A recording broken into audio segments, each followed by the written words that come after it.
आपको अर्जेंटली पैसे की जरूरत हो, शादी के खर्चे के लिए, मेडिकल इमरजेंसी के लिए, या फिर अपने बच्चों के सपने पूरे करने के लिए, तो सबसे पहले एक ही कॉमन ऑप्शन आता है और वो है पर्सनल लोन। इस मामले में आप क्या करते हो, या तो आप किसी बैंक के पास जाते हो या फिर कोई लोन एप्लीकेशन डाउनलोड करते हो, लेकिन वहां पर पहली स्टेप पर आपसे पूछ लिया जाता है डॉक्यूमेंट्स अपलोड कीजिए, और वहीं पर बहुत सारे लोग अटक जाते हैं। उन्हें समझ में नहीं आता कि डॉक्यूमेंट्स क्या क्या देने हैं या क्या क्या डॉक्यूमेंट्स लगने वाले हैं, क्योंकि हमें एग्जैक्टली क्लियर ही नहीं होता कि पर्सनल लोन के लिए हमें कौन कौन से डॉक्यूमेंट चाहिए होते हैं और कौन से ऑप्शनल है। आज की इस वीडियो में मैं आपको स्टेप बाय स्टेप बताने वाला हूँ कौन से डॉक्यूमेंट हमेशा लगते हैं और कौन से अलग सिचुएशन के हिसाब से लग सकते हैं। और मैं वादा करता हूँ कि अगर आपने ये वीडियो पूरा देख लिया तो इस वीडियो के बाद आपको किसी भी वीडियो या किसी भी जगह से कोई जानकारी लेने की कोई जरूरत ही नहीं रहेगी, क्योंकि इस वीडियो में मैं आपको पर्सनल लोन के लिए कौन कौन से डॉक्यूमेंट्स चाहिए होते हैं, चाहे वो ऑप्शनल हो या हमेशा लगते हैं, सभी तरीके के डॉक्यूमेंट बताऊंगा। इसके बाद आप बिल्कुल टेंशन फ्री हो जाएंगे जब भी आपके सामने डॉक्यूमेंट्स का सवाल आएगा। और हाँ, वीडियो को तो आप पूरा देखने ही वाले हो, लेकिन फिर भी मैं बता दूं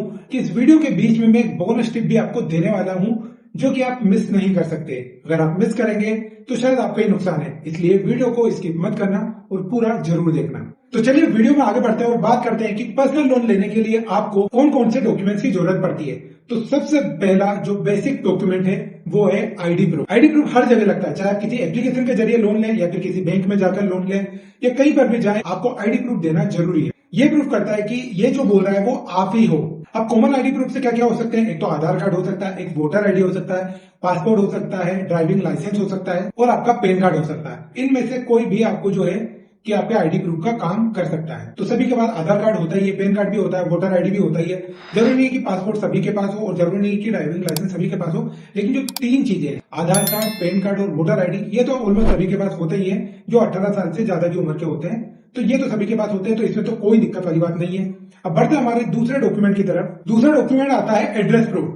अब एड्रेस प्रूफ देना जरूरी है, ये बताना जरूरी है बैंक को कि हम कहां पर रहते हैं, भारत के निवासी है या नहीं, और भारत के निवासी है तो हम भारत में कहां पर रहते हैं। तो इसके लिए एक तो आधार कार्ड, अगर उसके ऊपर आपका एड्रेस लिखा है अपडेटेड हो तो, दूसरा आपका इलेक्ट्रिसिटी का बिल हो जाता है, और तीसरा है रेंट एग्रीमेंट। तो अगर आप कहीं पे रेंट से रहते हैं, किसी दूसरे शहर में रहते हैं और वहां पर अगर आपको लोन की जरूरत रहती है तो उसके लिए आपको अपना रेंट एग्रीमेंट देना पड़ता है। एक टिप मैं यहाँ पर आपको देना चाहूंगा कि अगर आपके आधार कार्ड पर आपका एड्रेस अपडेटेड नहीं है तो कंफ्यूजन होती है, इसलिए जल्दी से जल्दी अपने आधार कार्ड में एड्रेस अपडेट करवा लें, जिससे कि आपको लोन अप्रूवल लेने में सहायता मिलेगी। अब तीसरा डॉक्यूमेंट है इनकम प्रूफ का, और ये जो डॉक्यूमेंट होता है ये सबसे इंपॉर्टेंट होता है। मतलब आपका आईडी प्रूफ, एड्रेस प्रूफ, इन सबसे भी जरूरी होता है इनकम प्रूफ, क्योंकि बैंक ये जानना जरूरी समझती है, या किसी एप्लीकेशन से आप लोन लेते हैं तो वो ये जानना जरूरी समझते हैं कि आप उनका लोन जो ले रहे हैं वो रीपेमेंट करने की औकात रखते हैं या नहीं।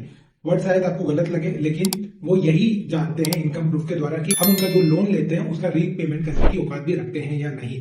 तो अब यहाँ पर दो तरीके के इनकम प्रूफ होते हैं, एक सैलरीड वालों के लिए, एक सेल्फ एम्प्लॉयड वालों के लिए। सैलरीड वो होते हैं जो कहीं पे नौकरी करते हैं, जो किसी के अंडर काम करते हैं, और सेल्फ एम्प्लॉयड वो जिनकी खुद की दुकान, खुद का बिजनेस, खुद का धंधा होता है। तो सबसे पहले हम यहाँ पर बात कर लेते हैं सैलरीड वालों के लिए। तो जो सैलरीड पर्सन होते हैं उनके लास्ट 3 से 6 महीने की सैलरी स्लिप लगती है, पहली चीज हो गई। दूसरी लगती है उनका बैंक स्टेटमेंट, और बैंक स्टेटमेंट वो लगता है जहां पर उनकी सैलरी क्रेडिट होती है, ठीक है। और तीसरा लगता है उनका फॉर्म 16, जो कि कभी कभी लगता है। तो दो चीजें तो मेन है, एक तो सैलरी स्लिप पिछले 3 से 6 महीने की, और दूसरा बैंक का स्टेटमेंट जहां पर सैलरी क्रेडिट होती है। अब बात करते हैं सेल्फ एम्प्लॉयड वालों की, तो वहां पर 2 से 3 साल का आईटीआर लगता है, मतलब इनकम टैक्स रिटर्न। दूसरी चीज है बिजनेस प्रूफ, जीएसटी रजिस्ट्रेशन और शॉप एक्ट लाइसेंस, ये सारी चीजें वहां पर लगती है। और तीसरा लगता है बैंक स्टेटमेंट, जो भी आप बिजनेस कर रहे हैं, दुकान कर रहे हैं, उसके नाम पे जो अकाउंट है उसके जो ट्रांजेक्शन है वो जरूर देखते हैं, ताकि उनसे उनको अंदाजा लग जाता है कि ये एलिजिबल है या नहीं।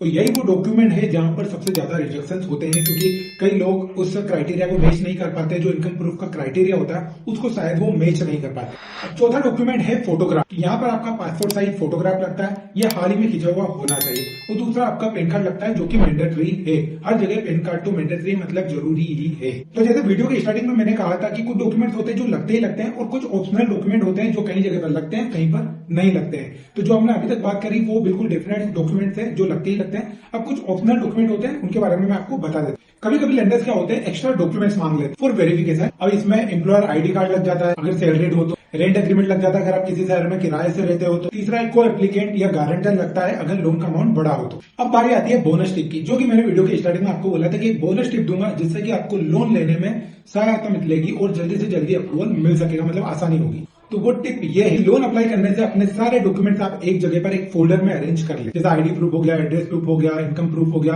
और अपने फोटोग्राफ वगैरह सभी एक जगह अरेंज कर ले। इससे लोन अप्रूवल प्रोसेस फास्ट हो जाता है और रिजेक्शन के चांसेस काफी कम हो जाते हैं। एक और प्रो टिप यहाँ पर देना चाहूंगा कि अपना जो सिविल स्कोर है उसको चेक करके रखो। चाहे डॉक्यूमेंट्स कंप्लीट हो, लेकिन अगर आपका सिविल स्कोर अच्छा नहीं है, वीक है, तो आपके लोन का अप्रूवल डिले हो जाएगा। तो दोस्तों, पर्सनल लोन लेने के लिए जो डॉक्यूमेंट्स होते हैं वो कॉम्प्लिकेटेड नहीं होते। वो तो सिर्फ ID proof, address proof, income proof और फोटोग्राफ वगैरह ये सारी चीजें होती है। तो अगर आप इन डॉक्यूमेंट्स के साथ अप्लाई करते हैं और ये सारे डॉक्यूमेंट्स आपके साथ पास रहते हैं, तो आपको लोन इजीली अप्रूव हो जाएगा। अब मुझे बताइए कि आपने जब पर्सनल लोन के लिए अप्लाई किया था तो आपसे क्या क्या डॉक्यूमेंट्स मांगे गए थे? आप कमेंट करके बता सकते हैं। तो साथ में अगर आप पर्सनल लोन के लिए अप्लाई करने वाले हैं तो क्या आपके पास ये सारे डॉक्यूमेंट्स हैं या कहीं से आपको अरेंज करने पड़ेंगे, ये भी कमेंट करके आप जरूर बताएं। बाकी आपको वीडियो कैसा लगा ये आप जरूर बता देना। अच्छा लगा तो लाइक करके जाना और इस चैनल को ऐसी जानकारी के लिए सब्सक्राइब भी कर देना। चलिए फिर मिलता है अगली वीडियो में, तब तक के लिए धन्यवाद।